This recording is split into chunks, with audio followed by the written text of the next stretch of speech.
Hello friends and enemies, welcome to or back to Happy for Now. It's me Isabel here with your Romancelandia for February, the shortest month, and yet, what a month. What a month. I had not even posted, or I just filmed, maybe it just, I don't know, it was almost immediate. I had something for this month, okay? I don't know. I don't know what is in the water. I don't know what is in the air. I need the rest of us to get it together, and I need to call March. That is what I will say. I need a calm March, because what is this? What is this? First up, let's talk about a repeat offender author, because of course we have a repeat. I feel like I could have this on the bingo board as like 3 boxes, and we would probably get 3. Author Ruth Stillings has a book called Within Range, and someone posted, or she posted, either way. I think she posted this on her on her feed on Instagram. It's now deleted. Big fat content note here. Please skip ahead if this is going to bother you. We're about to talk about suicide framed around Valentine's Day. Because what do you mean? What do you mean you thought this was appropriate? So you can hit the timestamp down below. You know how to do that. I trust in you.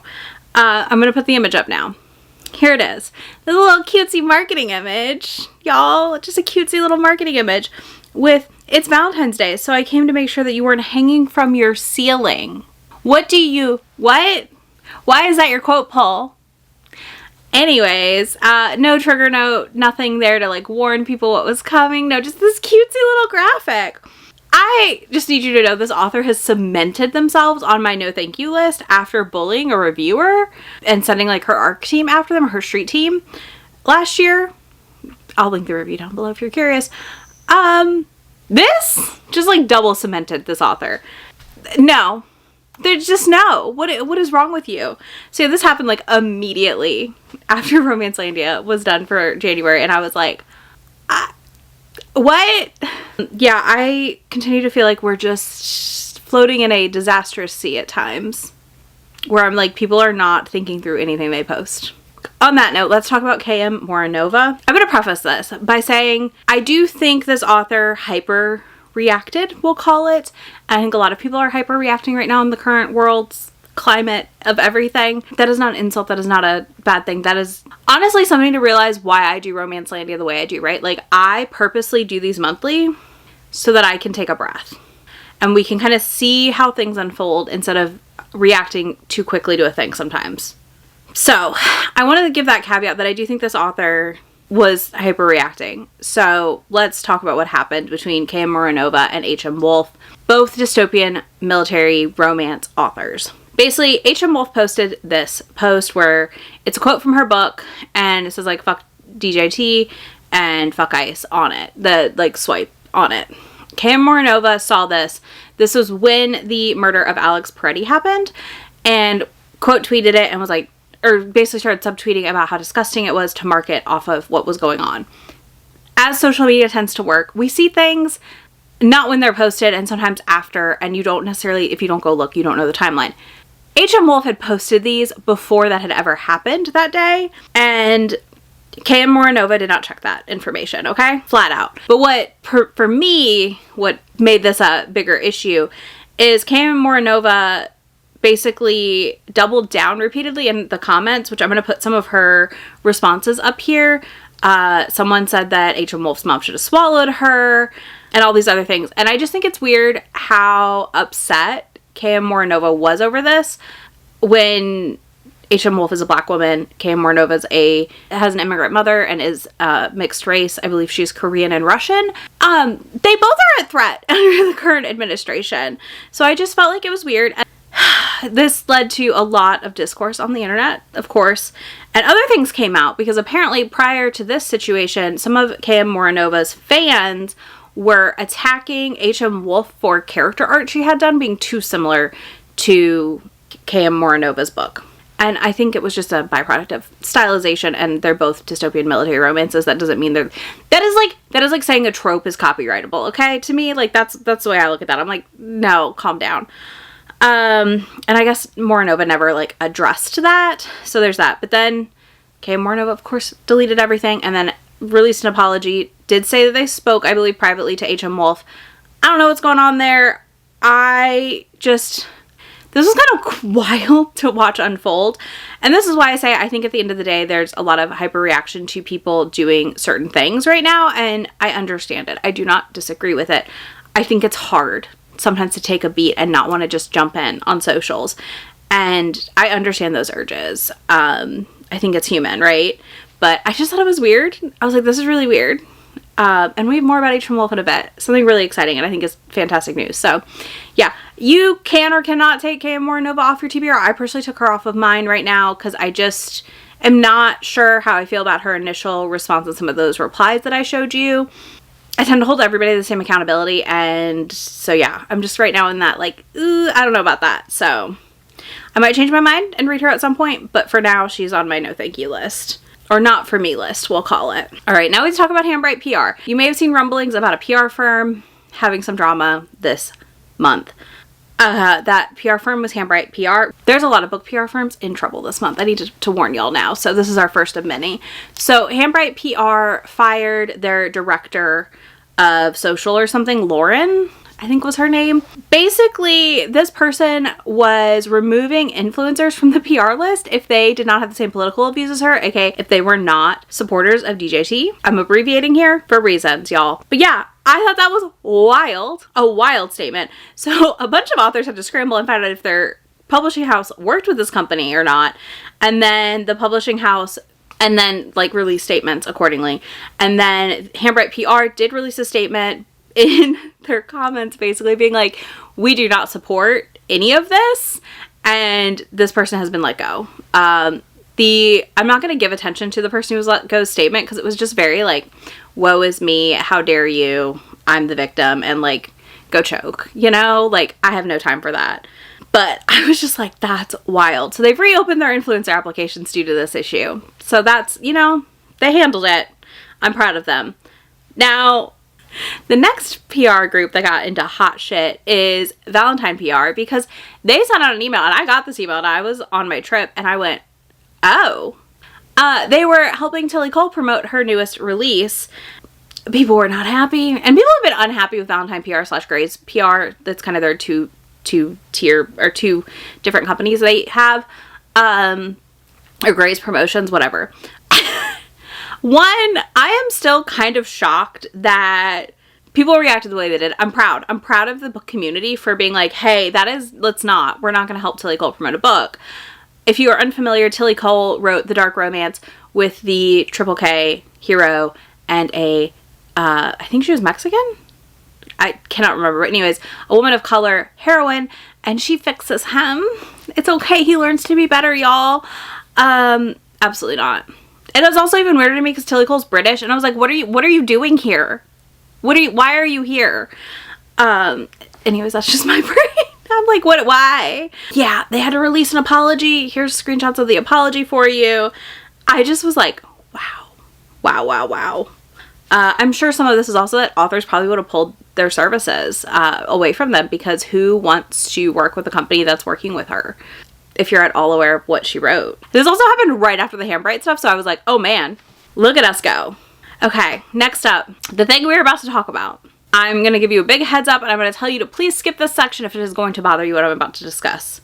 There are two things that happened related to the Epstein files in the romance space this month. If you do not want to hear me discuss them, if you do not want to hear any rumblings about people saying books were right or things like that around what was happening, editing me. Still in almost the same look. The lippy's gone. I have to correct this because I mixed up names, which happens. This was a lot going on. So RT Eves shared a post from an author named Ashley Dill who made a whole thing about how the Bible is predicting the ongoings of the Epstein files. Is like what's written in Ashley believes that what was written in the Epstein files is in the Bible. And then a whole bunch of authors agreed and wrote, and creators were like, amen, yes, you know, very well said. So I'm going to link that down below in case you wanted to make sure you weren't following anyone, because wow. Wow. A lot of these are people I don't know that I would have ever followed. A bit alarming to see this situation talked about that way. For me personally, it was just kind of a, you know, RT Eves, I appreciate you calling this out. So yeah, I'm going to link to that thread down below. Feel free to go read some of it. It was truly horrific what was said here and agreed with. The author archived the post because people took it wrong. And I just want to say you should be informed as a reader that this author is saying these things and then trying to hide it by archiving. So on to the other equally as horrific thing around the Epstein files next, because my goodness.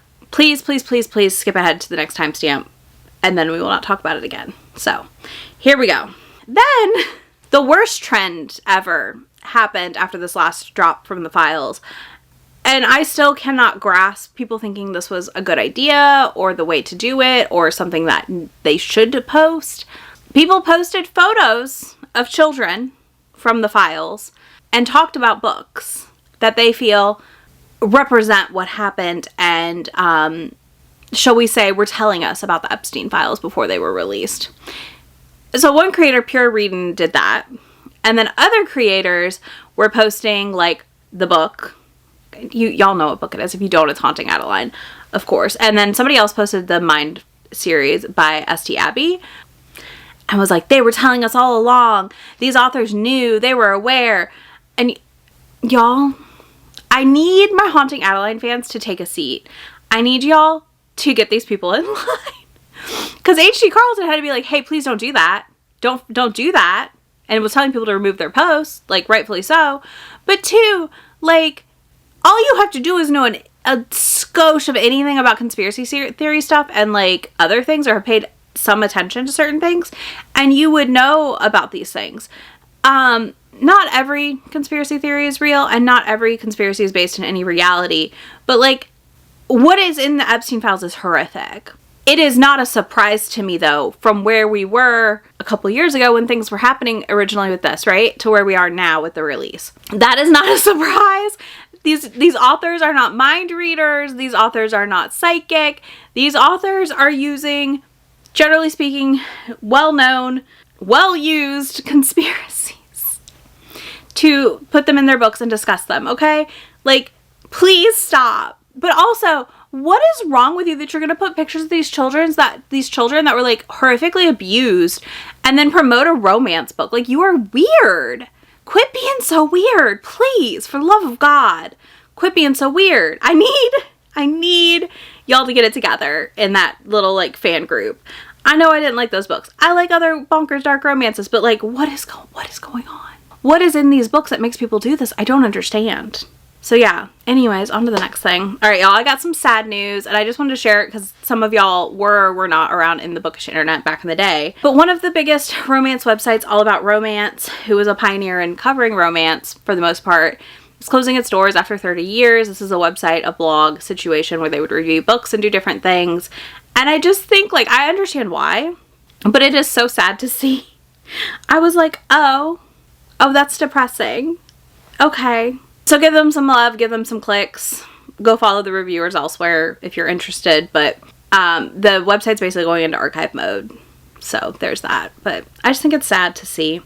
Next, we gotta talk about the New York Times, which I don't want to freaking talk about. I hate this article. It's so stupid, but it got too big. So basically, the New York Times did an article with this author, and I do think this article was just a marketing promotional tool. I do want to preface that to an extent for this author's services. So this author is a little coward, first of all.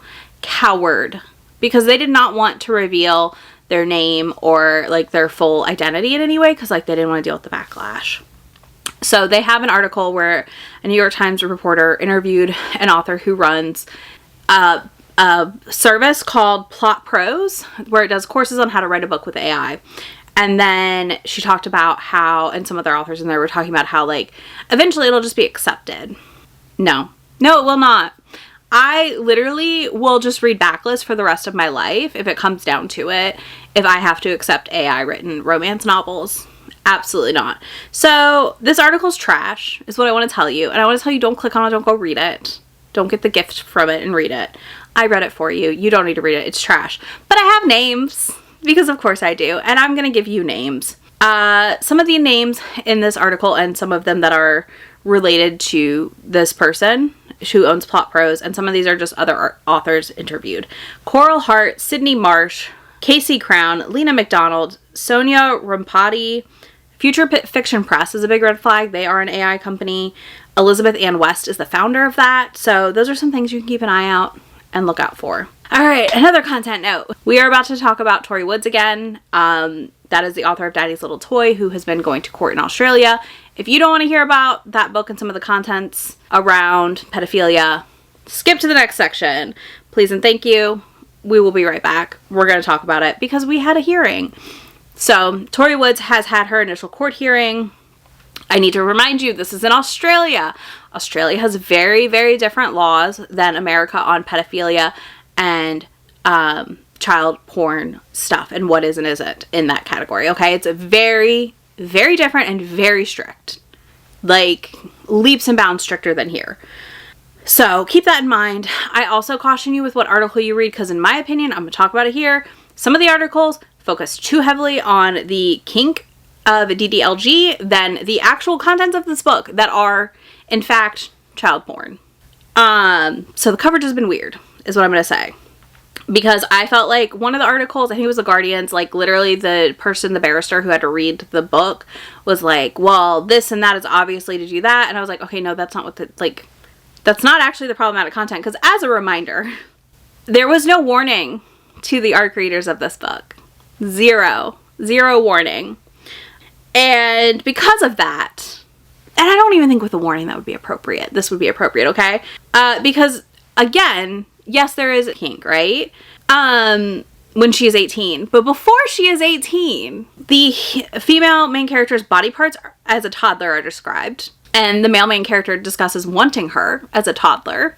The male main character saw her in the book at 13 without anything on her bottom half and was upset she had hair. That content is the problem, not the setup of the book and all of that is what makes it the problem, not this like kink that we don't need to kink shame. That's my hot take. But either way, Tori Woods / Lauren Mastrosa, I think she's going to jail. She's getting sentenced soon. I believe next month she'll be sentenced, so we should hear about it in March or April's Romancelandia, depending. I'm curious to see what happens. I think it'll be interesting if it sets precedents for other Commonwealth countries, as far as UK Commonwealth countries. But yeah, I think this is the first case of its kind in Australia even. Next, we gotta talk about Anytime Author Promotions. Y'all. So, Virginia Lee Johnson, the owner of this thing, I guess, is on an ongoing video, like, thing talking on, I guess, Instagram. I don't know where this was. She posted a vertical video of her just yapping away about how everything we know that's going on with ICE is not real and that's not the truth and she's not seen them anywhere and this and that, and I don't know where she lives. She's not in Minnesota, and she's like, that's just happening in Minnesota, that's just happening there, on and on and on. And, you know, she's never seen it in the wild, all this stuff. I'll link to the video, and one person has done like a couple Instagram like swipey posts you can go read. It was wild. And people were like, what? So this person is the organizer of a lot of events. Like Getting Witchy with It in Salem, NOLA, Getting Witchy with It in Salem, New Orleans. There's a South Carolina Getting Witchy with It. Flirty in Tampa, Flirty in Kansas. Like, I'm going to put the list up here, but like, it's a ton of events that I've heard about. So, a lot of authors were like, yeah, so I'm still sponsoring, I'm not attending. Like, authors are just dropping like flies from this lady's events. So, proceed with caution, because I just don't know if she's safe. At the end of the day, I'm going to assume no, because of her rant. But that video was wild. I was watching it and I was like, huh. Okay, you have told me everything I need to know about you now. So, thank you. More event news. Oh my god. Okay, on more event news, we have the Dreamers and Readers Festival in Grapevine, Texas. This is at the Gaylord in Texas, in Dallas, Fort Worth area. Well, more Dallas, not Fort Worth. But anyways, this event was scheduled for March 6th and was canceled 2 weeks. 2 weeks out because they couldn't meet hotel attrition or something because of the room block. Basically, they couldn't sell enough in the room block. That's their excuse. They said they had to cancel due to not selling the room block enough in their room block. This is nuts to cancel 2 weeks out. A lot of event people on threads have been like, that's not how you do this. Like, that's nuts. You know, there are ways around this. There are ways you can work with them. and it's going to cost you more probably to cancel than if you would have just put the event on. For me, it's a reminder that, one, you got to be careful what events you go to. I hate it. I hate that this is what it's become, because I feel like people think they're quick money and they're easy, and they're not. Event planning is hard. You could not pay me to plan a bookish event, okay? Also, it just breaks my heart for authors. Like, there are authors who are going into the hole to go to an event in hopes to, like, meet new readers and bring people in, and now they're up shit's creek. Like, they're screwed. These authors, you know, you're 2 weeks out, you've already ordered stock, you've already ordered decoration, like, there's so much you've already got together. The Light, I'm gonna read y'all their statement that they released also. So, what the people posted, this is the Fantastique collection, so I would be wary of any of their events, to be honest. So, after extensive efforts to preserve the event, Dreamers and Readers Festival has been canceled. Transparency, our contract required a minimum number of guest rooms to be booked in connection with the event. That requirement was not met, resulting in significant attrition fees that are in addition to the event expense and that greatly exceed ticket revenue. Under our agreement, the venue requires full payment of the outstanding balance, including those fees, before the event can take place. At this time, the requirement cannot be satisfied despite our efforts to do so. Payments already made toward the event had been retained and applied to the venue contract. We understand the disappointment and frustration this brings. Dreamers and Readers was created to celebrate fantasy books, authors, vendors, creators, and the community that surrounds them. We share in the heartbreak of this outcome. Additional details and FAQs will be provided to address common questions. My understanding is usually you have to have that done 30 days out, number one. But 2 weeks. And like a week ago or something, they were posting in their vendor account, like trying to get another 1,000 ticket sales, because that would help them hit their need. Someone did say that most likely they waited until the room block closed because it would be covered more by something, because most likely they knew weeks if not months ahead. So 2 weeks was a really terrible outcome, but good news, I guess we'll call it. Places like the Plot Twist Book Bar in Denton, Texas, and other bookstores, I think, are scrambling to have a small mini thing where some of these authors that are coming into town can still meet readers and do all of that good stuff. So I think that's great to see. I'm happy to see the book community in Dallas, like, come together and figure out a way to, like, still meet their faves that we're going to be traveling. Because when you have a lot of that booked, I don't know what to tell you. Like, that's a lot of money to be out for anyone. It's just insane. Like, this is ridiculous. So yeah, we'll see if more comes out as time goes here, but I'm just mortified for everyone that had their heart broken because the event was canceled 2 weeks before. Okay, it's time to close this out with some fun stuff, because this is I'm at max capacity for everything else in this month's Romancelandia. First things first, Lore Olympus is getting an animated series. I'm not surprised, but I am excited. Katie Roberts' first fantasy novel with Tor got a cover, which is called The Tarot Trials. There is a romance element in this, but it is not a romance. It is a fantasy novel, FYI. Speaking of Daggermouth earlier by H.M. Wolf, the most amazing thing happened. Daggermouth has been in submissions, that's the word, for a minute, apparently, with her literary agent, but it got picked up by Scarlet Press, which I've got a vlog coming in April where I read a bunch of their books, but y'all, she got a 7-figure deal for Daggermouth. I'm like so excited. I haven't even read this book yet. I'm really excited to read this book, but I haven't even read this book yet, and I was like, that is fantastic. A Black author got a 7-figure deal. We love when that happens, and that's so exciting. Other fun news, bookshop.org is adding indie ebooks to their platform, so you will soon be able to buy an ebook on bookshop.org for an indie book. Now, you have to read it through their app, but still, this is exciting. We're getting more options now for where we can get our digital books. Not romance, but I do think I have to call it out for my fellow American Girl fans. We have a book for Samantha coming. We have Samantha, The Next Chapter by Fiona Davis. There's no cover. There's nothing available yet. It is coming to us October 13th of this year. I'm very, very excited to read it. I was a Samantha girl. I'm excited. Lights Out has been optioned for a TV show with Netflix and is in development. The Boys of Tommen series has a script and has been teased by Amazon. I do not care. Like, you could not pay me to read this series. The fans are too weird. With love. If you're a fan, with love. Some of y'all are too weird. I cannot. So that's fun. That'll be interesting. Ali Hazelwood and Adriana Herrera have announced their historical collection teasers. They are partnering with Fated Mates to re-release 5 all-time favorite historical romances. I'm very, very excited to see what we get. The Off-Campus series by L. Kennedy has a release date of May. They have now teased that, and it has been renewed for a season 2. I have issues with L. Kennedy, I will tell you that right now, but I think it's really intriguing to see a romance series already optioned for season 2 before it's even dropped. So are we potentially in a romance TV show renaissance? Maybe. I'm hopeful. I would like more romance book adaptations, so fingers crossed. On that note, Phoebe Devnor is starring in Beach Read officially, and Christina Lauren's Beautiful Bastard has been picked up for a TV series. Again, when things are optioned, that doesn't mean it's going to happen or it's going to make it past development. We can hold out a little hope, though. I am a little hopeful we will see some of this happen. Now, on to everyone's favorite section, the bingo board. Oh, wow. You know, again, we're starting off really strong this year. So there's that. So this is what our board looked like at the end of January. First things first, we have a book box apology already. Ink pages. We're giving other customers private information to send the book they were going to return to that customer instead of returning it to Ink pages. They have apologized. They said they fixed their procedures and that there was an error in what was going on internally. I just don't know if I'd order from them personally, but that was wild. Like, what do you mean you're giving another customer, like giving 2 customers each other's addresses basically and having them mail the book to them instead of back to you to then mail to them? I do have canceled author returns on my bingo board, and who other than Neil Gaiman has posted again to say, I'm back. The accusations are false. I have proof that they're false, and he wrote a whole long thing. I'll put up some of the photos here if you're curious, I guess.